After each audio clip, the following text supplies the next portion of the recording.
David, it is so good to see you. Last time I saw you, we were in England, in London. I had just recovered from COVID, which was deeply frustrating, having been vaccinated and careful, but never mind. And I saw you, I think I was pretty much falling asleep the whole time I was with you because I had no energy. But it's so good to see you again here and to talk about your fabulous book, which I don't have to show you because I'm not at home right now. So I have it on my Kindle, but I think that's not going to look impressive. So you can all see it behind David here, called Upon This Rock. And now this book is set in Orvieto in Italy. And David, could you tell us how you ended up, a Californian, ended up falling in love with Orvieto and writing this beautiful book? Well, first of all, I just have to thank you and everyone for taking part. Meeting Lucinda was not only serendipitous, but just a great joy for Alfredo and me. And when we were in London this past September, it was following a trip to Spain and Italy that had been COVID delayed 3 times, and it really was the highlight of the trip, Lucinda, so thank you. And if that was you with no energy, my goodness, with caffeinated tea, you must be just a ball of fire. Well, the answer to your question is, the short version is in 2014, my husband Alfredo and I lost our 4 closest friends, our family, in rapid succession. One of them we knew was going to pass. He had terminal cancer. But the other 3 people died quite suddenly, and they were part of the caregiving team. And suddenly Alfredo and I became, quite bereft. And in the middle of all this, the last week in hospice for our dear friend, Episcopal Deacon Anthony Turney, I got an email from a friend in New York saying, "Oh, hi, do you know anyone who would like to do a house swap? We have an apartment in a little town in Italy, and we'd like to go to San Francisco." And the whole story came pouring out. We hadn't really shared publicly what we were going through. It was just too personal. And I said, "We'll take it." And he said, "Well, don't you want to know where it is?" I said, "Small hilltop town, Italy, 4 months, great, fine." So we went to Orvieto sight unseen. I remember I walked into Anthony's hospice room, and he was watching a wonderful movie that we love called Tea with Mussolini, which of course, as you know, I has love that everyone in film. it. Yeah. And on the screen at that moment was this wonderful shot of San Gimignano. And Anthony says, "Well, where's this town?" And I said, "Well, my understanding is it's someplace not far from there." And he said, "When is the trip?" And I said, "November." He says, "Well, I'll be dead by then." This was late June. And I said, "I know, dear." He was quite upfront about it. So we went with his ashes in tow because he wanted his ashes to be scattered in Glastonbury. And Oh, we wow. made our way around the world. And we got to Orvieto on November 30th, having never been there. And we found quickly that that day, which is very strangely serendipitous, was the 4-year anniversary of a real event. A young deacon, Catholic deacon in the town, was a week away from ordination when the Vatican intervened directly and denied him ordination on the rumor that he was gay. And he was so distraught, he committed suicide. He threw himself from the cliffs in Orvieto. This angered and saddened me in equal parts, but also fascinated me because 4 years on, the town was still talking about it. And he was evidently quite beloved. And I just chewed on this and chewed on this because at one point I wanted to become a priest, so this touched me. And then I later found out that it had caused a real conflict in the town between the Catholic Church and the Anglican Church. There was quite a small Anglican expat community there. And then when I delved more into the history, I found that it was actually in Orvieto, upon this rock, that Pope Clement actually was in residence when the ambassadors from King Henry VIII arrived, requesting a divorce from Catherine of Aragon so he could marry Anne Boleyn. And suddenly the whole idea of 500 years apart, the conflict between the churches happened in this small town, and literally the idea for a book fell kind of into my brain. But you'd always wanted to write, haven't you? Said this book was a new book idea, is that right? And it just came in from this event? Yes, I mean, I've been writing since I was 16 years old, and then, of course, got into public relations, the dark side, as we writers often call it. So I've written thousands, literally, of press releases, and I had a novel that I started in my 20s about the AIDS era that was never finished, which recently I talked to a reporter about, said now that we've come through another pandemic, I think maybe that character 40 years on may finish the book. I knew I was going to write something during my 4 months in Orvieto, just because it was the first time in decades that I had 4 months with nothing to do. We turned over our PR business to a colleague. Well, Fredo worked. I was, luxuriously off the grid. but I thought I was going to write a book about maritime history. So literally the idea of writing a novel, and certainly this plot, I had no idea of until November 30th, 2014.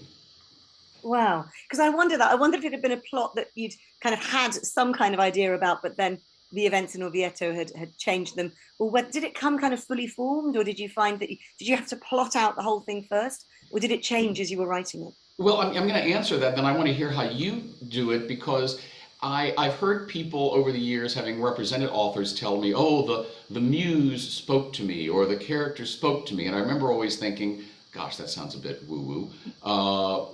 But it happened to me. Literally, the idea for the book came fully formed, and it was around character.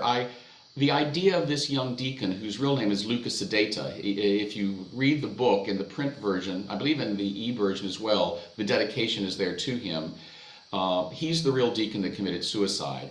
And literally walking around the streets of Orvieto, I was just aware of this. And the more research I did, the more people in town knew that I was looking into it. It's a small town.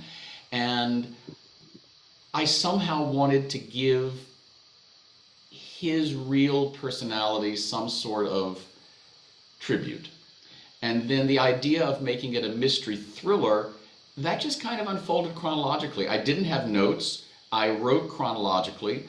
After I would say I got about 40% into it, I realized how it ended. But I had already written a good deal of the book based on the characters that I was kind of seeing around town and fictionalizing, that then I realized how it ended. But don't tell anyone. We're not going to talk about the ending because I don't want to give any spoilers. No, no, no. I'm sure you don't either. But yeah, it's great the way that the plot evolves, and also that you go back and forth through history, which as a history buff myself, I really appreciated. So I was really interested by that. Had you already researched that period of history? Was it something you knew a lot about, or you were inspired to do it there? And where did you go to do that research? I was inspired by it there. I mean, I just found the serendipity. I mean, I've always loved history, like you, and I knew about the Medici popes, but I had never read about this period, except I knew a lot about the breakup of the church and Henry VIII, and of course I'm married to a Spanish citizen, and now I am also a Spanish citizen, so I knew quite a bit about Catherine of Aragon. And when I found out that the Pope was actually there, I just started diving into it. I went to the local library in Orvieto. There was a wonderful woman in Orvieto, Josephina, who is like a character in Tea with Mussolini. It was a gorgeous garden and an incredible library, including the most glorious history of the popes. One of those books that I'm sure is out of print, but just has all kinds of data. And I spent a lot of time researching. And the thing that interested me as I read about it was, if you Google Pope Clement VII, he usually makes the top 10 list of worst popes according to the Catholic Church. I mean, you know, lost the church, Reformation, bunch of Swiss guards killed on the steps of St. Peter's. And I have kind of a thing in my own personal life, when I hear someone is really, really being trashed, my instant reaction is, there's another side to this story.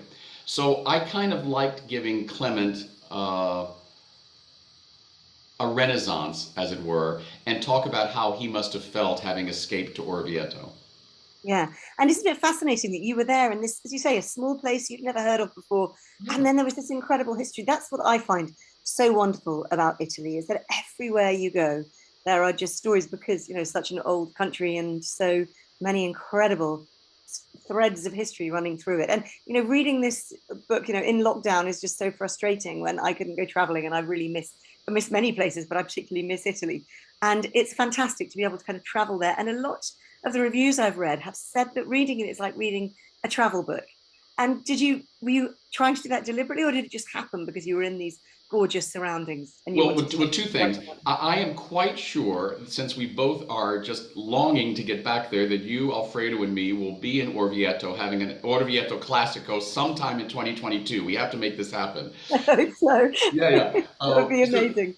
The history just kind of oozes out of every stone in Italy in general, but especially in Orvieto. Alfredo said to me when I was working on it, he says, Orvieto is not a place in your book, it's a character. And I think that's true. So yeah. I guess what I set out to do was try to make the reader understand that this story could only take place in Orvieto. That this was like when you're making a wonderful sauce, or Alfredo is, because I can't cook worth squat, and you reduce it till it's just very rich and dense, that's what Orvieto was like. And I was aware as I was writing it that one of my fantasies would be to have the book for sale in Orvieto, or have people bring the book to Orvieto and walk around with the book and say, oh, this is where Adriano and Lee had coffee.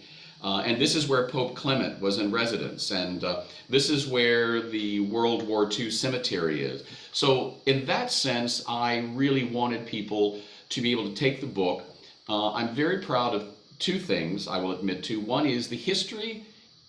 If there's a date in the book and it says something happened, whether it was World War II or the Renaissance or anything like that, that date is accurate. Also, if there's a place described, it's accurate. At one point, Alfredo and I were at San Giovanale, which is a church that's very important in the plot, as you know. Yeah, and everybody wants to see it. Yeah, and at one point, I turned to Alfredo and I said, oh my God, I have to rewrite a chapter. And he's like, why? I said, well, because I realized when I was writing this chapter, I said the sun was coming up, and this is on the west side of town. It's sunset. Yeah. And he said, no one will know. So important, those things, so important. Yeah, and I said, well, yeah. I will know, and if someone's reading the book, they will know too. Absolutely, I totally agree.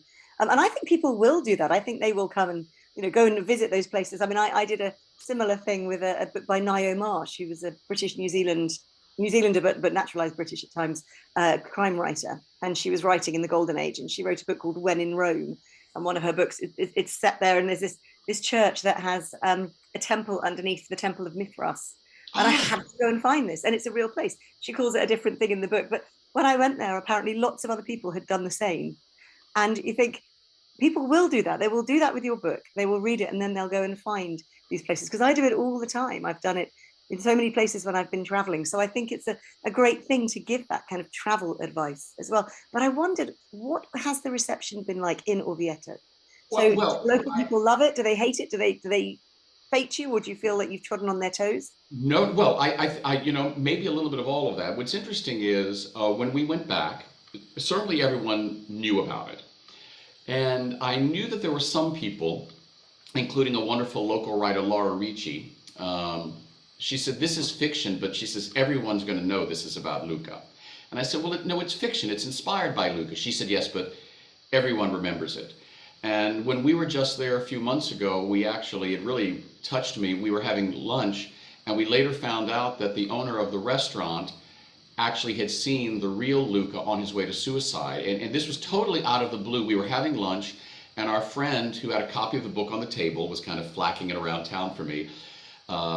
The owner of the restaurant came over and said, I'm the last person, I think, to see Luca alive. I said, what do you mean? He says, well, I remember the night very well. I was cleaning up for dinner, and I looked out, and I saw Luca walk by, and I cried out, Luca. And he put his hood over his face as if he didn't want to be seen. And 10 minutes later, he heard the sirens of the Carabinieri. He saw him literally before he jumped. So I think there are people in town who have been aware of that. But I guess the reason I tell that story is the restaurant owner didn't appear angry that I had written the book. He seemed touched.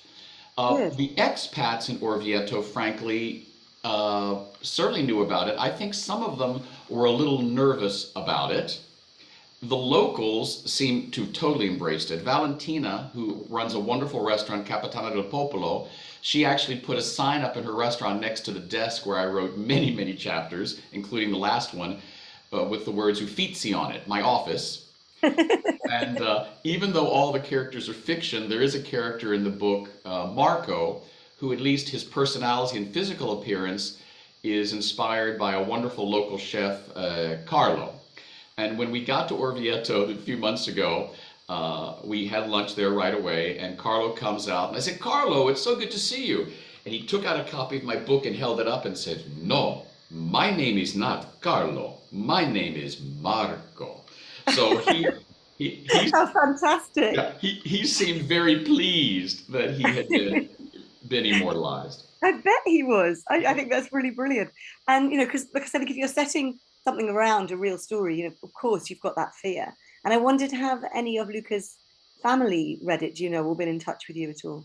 No, that's a very interesting question. I remember I don't think it was the first year we were there because we went back several times between 2014 and 2018, and of course this last year. But I believe it was our second visit, and I really wanted to find Luca Sedeta's grave because when he committed suicide, there was one story in the Catholic news service. That was it. And it got shut down really quickly.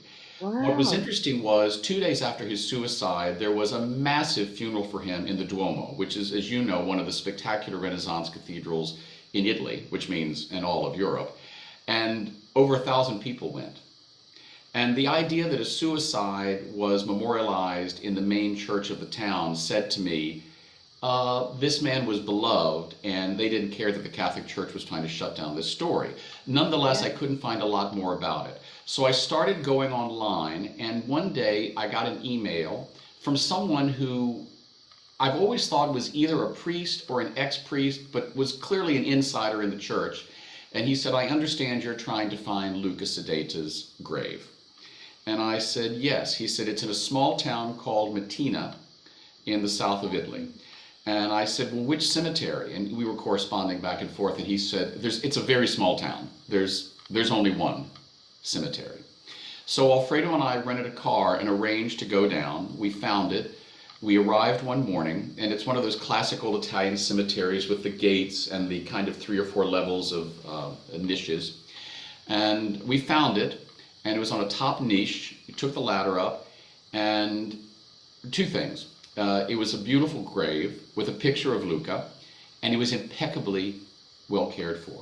There were fresh flowers in it. And my understanding is that Luca's family still lives there. So now again, this is, at this point, was 6 years after his suicide, and people were still bringing fresh flowers to the grave. Mm. Good.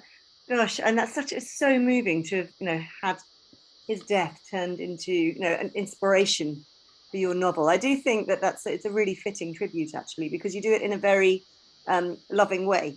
I mean, the reader really feels the pain of this man, Andreas. So yeah, I think you've done a really good job there. So your 2 characters, Lee and now you said Adriano. Adriano, you said. Adriano. I'm sure, listen, Lucinda, I would prefer anyone from the UK to say anything, so it sounds better the way you say it. The Italians would probably say completely differently from me. But so where did they come from, may I ask? Oh, well, my goodness, I don't know where these 2 good-looking men came from. Several people have said, oh, it's based on you and Alfredo. And I always quote our dear mutual friend Armistead Maupin, who now, of course, is a member of the UK. And someone asked him once, who are you in your books? And he said, well, I'm all of them, in a sense.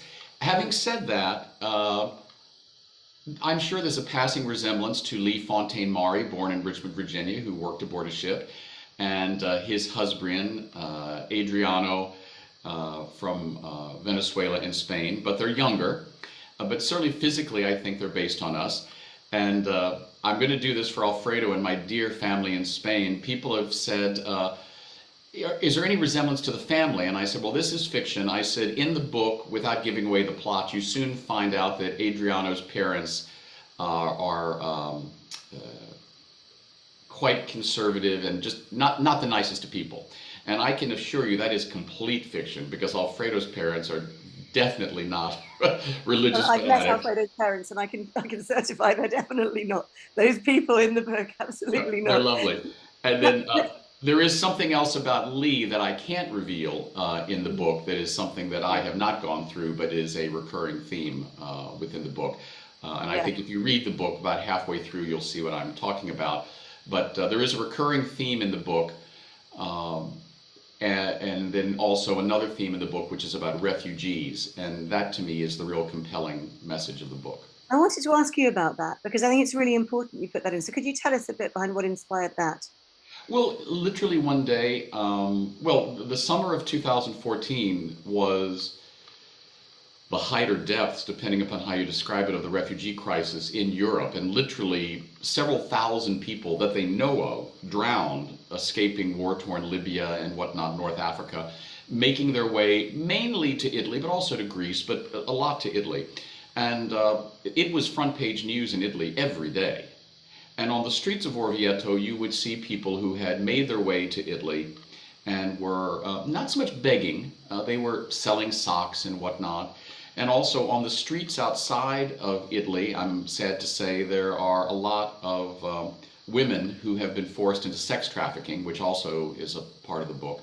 And you couldn't miss it. You saw it every day. And at one point when I was writing the book, there was a street peddler who was selling CDs, and he was ubiquitous in Orvieto. He would try to sell the CDs, and I would always go polite, thank you very much, very much. And one day he came up to me and Alfredo, and he just struck me the wrong way. And this is like the 15th time he had asked me to buy CDs, and I said no. And I said it stronger than I meant to. Yeah. And the look on his face, I said, I think the way I described it in the book, because I characterized him, was like, a puppy who's been caught peeing on the rug. And I felt like crap. And I was like, oh God, talk about white privilege. So a couple days later, I saw him and I approached him. Of course, as soon as he saw me walking towards me, he was like, no. and so I went up to him and I apologized. And we struck up a relationship. Of course, I had to buy his CDs at that point. But I also realized there's no way that I can tell this story at this time in Orvieto with not including this character or something about this that is going on. And it then became clear to me, again, how you know as well as I do, Lucinda, how inspiration comes. I realized that actually at that point, everyone in the book, in a sense, is a refugee. Adriano is a refugee from his religiously intolerant family. Lee is a refugee from a horrible series of family deaths. Clement VII, the Pope, is literally a refugee from Rome. He was chased out of Rome with mobs behind him. And the character of Andrea, the deacon, is a refugee from his own faith and from his mind, as a very religious person, a refugee from his concept of God. And so to me, the character of Dawood, the North African musician, who is literally a refugee, became a symbol for everyone in that book, who is a refugee, and in many senses, they all feel responsible for what happens to Andrea. Yeah. I think that's really good. Now I want to ask you something a bit more lighthearted. So you're gossipy blogger. Lady Peg. Is Lady Peg based on anybody? No, Lady Peg is completely pulled from my imagination because I needed I needed some place to kind of unfold some stories. And the best thing is you quote a paper. So I needed that character. Having said that, physically, there is a person in Orvieto, a writer, who dresses in a very eccentric way. So physically, this character bears a lot of resemblance to her. And I've had several people in Orvieto say, it's this person. I'm like, oh my goodness, I've probably got pins being shoved into a little doll somewhere. But no, she's a complete fictitious creation. And one of my favorite characters, because as you well know, sometimes it is nice to have a really just totally bitchy character to say things that you would never say. You need that character to say things. I remember many years ago, my grandmother was friends with a very major novelist, and I remember talking to her when I was a teenager and saying, did people worry about being in her books? And she laughed and said, the thing is, people always say to me, oh, I hope you don't put me into one of your books. She said, they've never recognized themselves. They're already in there. So I always remember that and think, wow, how many people does this apply to? But yes, I just think it's fantastic. And she said, you can write whatever you like about people because no one ever looks at the truth. I did have one person who's a dear, dear friend in Orvieto who is a blogger, who I think was concerned. And I assured this person, I said, well, two things. It's pulled from full cloth, but also, I love you. I would never write. Knowing all these people, it's hard to write about people. So no, they're fiction. The one exception is physically, and I thought it was funny that he recognized himself. Carlo was thrilled to have been transformed into Marco. I think many people are. Yeah, they want to be in a book. I think that's great. So, when you were writing this, having worked for however many years, I don't know, in PR, did that inform the way that you wrote the book? Did it inform how you were thinking about kind of advertising the book, or was that just a secondary consideration? Well, no, I think because it's been there for so long, I've been in public relations for 38 years, still have a hard time wrapping no, actually 40, Lord. I think it informed my sense of the length of chapters. So my chapters are not all long, they're not all short. There are a few chapters that are just 1 page long. So I think it informed the way I write sentences. And I think it also informed my kind of obsession with dates. I wanted people to be able to follow it because it is kind of a dense book. I admit that. If I have one self-criticism, I think if I wrote it again, I would make it a little more streamlined. But I put dates at the top of every chapter. So if someone was reading, they could go back and they'd say, oh, this is the day after, or this is the day before. And especially since about every 5 chapters, you go back 500 years to the 1500s with Pope Clement. Yeah. That was the most fun for me to write. I loved writing about Clement because, in a sense, no one's going to complain about Clement because he's dead. And you know as well as I do, the word Medici or the family Medici is one of those names that everyone seems fascinated by. So it was kind of fun writing about him. Yeah, brilliant. And you can completely, you can completely take on whatever you want to do when you're writing about that. You can just say, well, it's history and nobody can, you can't libel the dead, so I can just do whatever I like. Right. Now, Tina has made a comment. She said, David, I can't imagine it being streamlined. Every page was riveting. So there you are. Well, thank you. I'm putting that. You don't need to streamline it. Great. I'm putting that on my next sampler. There. And the other thing I wanted to say was, it is very, very difficult if you're writing going back and forth in time. And I know this as well. And I think what you did of putting the date each time is exactly what you needed to do, because it is very easy to refer to it and go, oh, yes, okay, we're here. So I think if you want to do a really good plot, sometimes you can't avoid it being quite convoluted. And actually, it's explicable. There wasn't anything that I needed to say to you. Can you explain this? So yes, I think we're always our worst, our own self-critics. We're far worse than anybody else. And I was talking to an author this morning who I'm interviewing later this week, and she said, I can't ever open a book of mine after it's been published because I know I'm going to see mistakes. And I feel exactly the same. I find it very hard to read something that I've published. And I think maybe all of us feel like that it's very difficult. You think, oh, I'm going to notice a typo, or I'm going to notice a glaring error, and other people don't. Yeah, I have now read my own book 3 times. I read it most recently when I was in Orvieto, and I'd find a typo, and I'm like, oh my God, and it went through 3 edits. But that's just the way of the world. And that is the way of the world. And everybody who's ever been published knows that there is no such thing as a book without a typo. It doesn't matter how brilliant the editor. Typos just get through, sadly.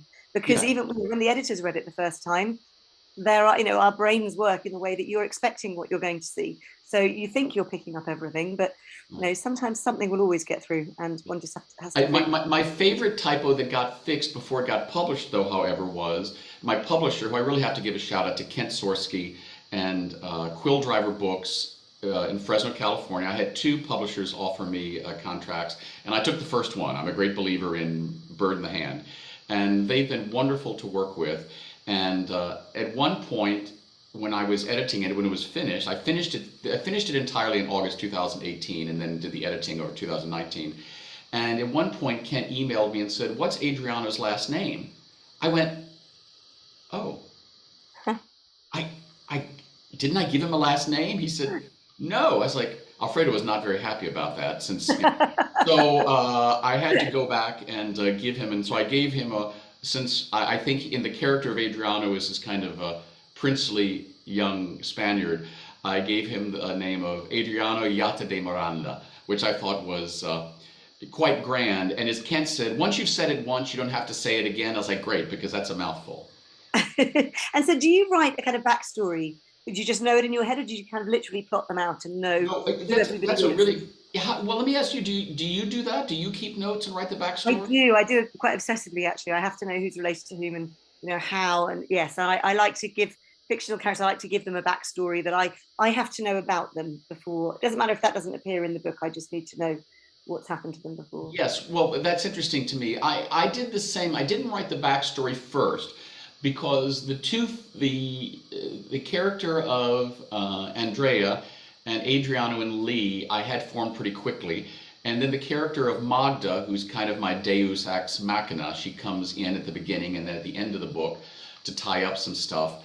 I had their characters, but as I realized how all they were related, I had literally a piece of paper, and it was kind of like a graph to remind myself sometimes. So when I'd be writing dialogue, I would say, well, this character is related to so and so, and I'm not going to reveal that relationship until the end of the book. But when I'm writing dialogue for them, I need them not to say anything stupid. I mean, George Lucas, who we've done work for over the years, and as you know, I have a great deal of admiration for, I don't think we'll ever be able to explain Luke and Princess Leia kissing each other when you find out later they're brother and sister. So I get a little obsessed about stuff like that too. So yeah, I had a list to make sure that I didn't have a brother and sister kiss each other and then have to That's explain really it good. later. I'm glad when people don't have brothers and sisters kissing each other in their books. We leave that to all the mysteries on TV here, like Midsummer Murders. It just seems that TV writers can't write a plot without incest in it. It seems if it's a murder Oh, mystery, absolutely. it's just great when someone doesn't put that in. It's become so overused as a Yeah, plot and I device. adore Midsummer Murders. I used to say also one of my favorite, actually my favorite mystery author, and I actually cite two authors who influenced me at the beginning of the book, C.S. Lewis, which I've reread The Tales of Narnia at least 12 times. It's my macaroni and cheese comfort food read. I read it twice during COVID. It just made me feel good to go back into Narnia. Mhm. And actually went to Narni. The town of Narni near Orvieto is actually where C.S. Lewis got the inspiration for Really, I Narnia. didn't know that. The Wow. original name for Narni, it was a Roman province, Roman town called Narnia. And when C.S. Lewis was writing the books, he actually put his finger on the map, and that's how he named it. Anyway, C.S. Lewis I talk Oh, about, and also P.D. James, who I adore. And yeah. if Midsummer Murders always has incest, P.D. James always has a murderous lesbian. Always. I hadn't noticed that. It's a while since I've read any PD James, so I'm going to look out next Yeah, time. there's always a murderous lesbian at some point. Always. So, who are your other favorite writers? Who inspires you? Well, and I'm not just saying this to blow smoke, you, because your sense of history. I love reading. Clearly, Armistead, Fenton Johnson. Poets also impact me a lot. People have said to me, and I take this as a compliment, that some of my writing is poetic. I love words, and I like words that are full of nuance. So C.V. Cavafy, the Greek writer who spent his entire life in Alexandria, I adore. And the American writer, Frank O'Hara, I adore. But P.D. James and C.S. Lewis, I've never gotten really into Tolkien. I know I'm supposed to, but I've read all his books, but somehow C.S. Lewis to me, and of course I know they were friends, was always a bit more approachable. And then Alfredo always gives me Spanish books that have been translated. The author now is escaping me, but there's a wonderful book called Soldiers of Salamis. That's one of my favorite books. And so, at the moment, you're still working in PR and you're writing. But I read an interview with you that said your dream is to eventually just be writing full time. Is that the case? Oh, you bet. I just turned 60 a month ago, and then a few days ago, Alfredo and I celebrated our 23rd anniversary. At 65, I would like to not have to write another press release. We'll Good see. ambition. We'll see. Unless Yeah. it's mine. I was going to say, unless it's for your own books. Yeah. I think that is a very, very good idea. Oh, David, it's been such a pleasure talking to you. Now, I don't know if anybody else has got anything they want to put in the chat, but I'm going to have to wrap this up fairly soon. But is there anything that you want to say to people who haven't yet read the book? I want Buy a chance it. to Yeah. buy it. Apart from obviously buy it. Yeah, well, and also I know this sounds silly, but when I got the contract with the publisher, I said, now you have an author who's a PR person. I don't want to step on your PR person's toes, whose name is Jaguar Bennett. What a great What a name! great name. Isn't it great, Jaguar? My friend Anthony Tierney always said there are four words that only someone from Great Britain should say, and those words are Jaguar, aluminium, Nicaragua, and homosexual.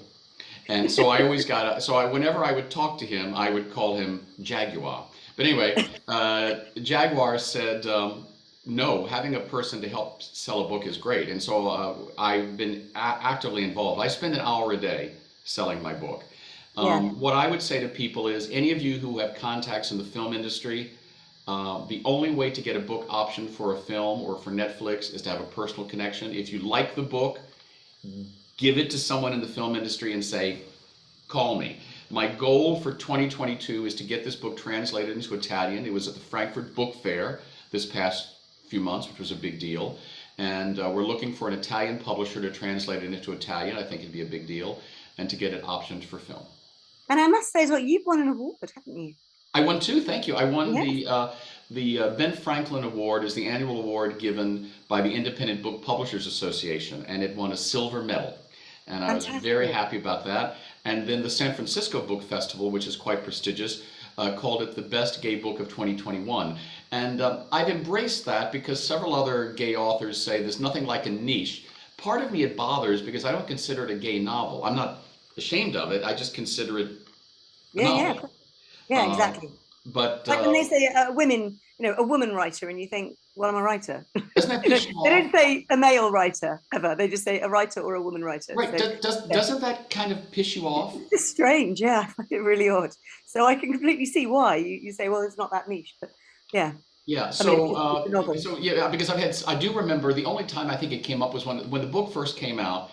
Someone on Facebook found it and wrote something right away and liked it, and then I found it 2 seconds later they had unfriended me, and I realized that it was evidently someone from a very far-right Christian group, and of course they saw the title Upon This Rock, and then they saw it called The Gay Da Vinci Code, and boy, they ran out of that Facebook room. It was very interesting. Yeah. Well, Vass says, got the book and now I'm inspired to read it. Good. Tina says, I would love to see Lee and Adriano in sequels all over Italy. Assisi and Santa Severa come to mind. Great idea. I know both those towns. Lee and Adriano do come back, as does the character of Magda and some others. The next book is takes place just a few months after this one ends. This book ends in January 2014. And when COVID hit, I think, Lucinda, you and I talked about this. I don't know about you, but I had a hard time finding inspiration. I could barely write my haiku. I really did. I found it very hard the first lockdown in the UK. First kind of 10 weeks I just really found it difficult. I was too stressed and anxious to write. I kept thinking, I've got all this great writing time and I can't write. And it was, I realized I also need a very full diary and a deadline to kind of crystallize. That's it. So I pretty much decided that the next book, I did not want to take place during COVID. I wouldn't want to read a book about COVID. So I believe the plot is going to unfold in 2015 and then end 2021, 2022, when we're kind of coming out of it, because I want to write about it. And I just don't want to deal with masks and stuff. I know so many people who've said that. And I actually read a tweet from a publisher a few months ago that said, the next person who sends me a novel based in the lockdown is just going to get a really rude reply. So Mira says, David, I hope your visit to Texas includes a talk at Book People. And Tina has instantly said, yes, a reading at Book People, an independent bookstore in Austin, would be fantastic. So there you are. I'll do it. Put me in touch. The next book takes place aboard ship in Spain and partly in California. But you'll hear Lee and Adriano. And I'm sure we'll be going back to Orvieto. They love it too much. And of course, you have a lot of connections in the cruise ship world, don't you? Yes, so, that's great. So that will hopefully be a big seller on cruise ships as well, with your PR hat on, I hope. David, thank you so much and good luck with writing the next book. I think it's really exciting. Leslie says that was so interesting, David and Lucinda, thank you. It's been a real pleasure to see you on the other side of the world or halfway around the world. And I do hope for all of us here that 2022 makes life a lot easier for everybody and allows us all to travel and see each other and, go to all these beautiful places and also see friends and family. So take care, everybody. Stay safe.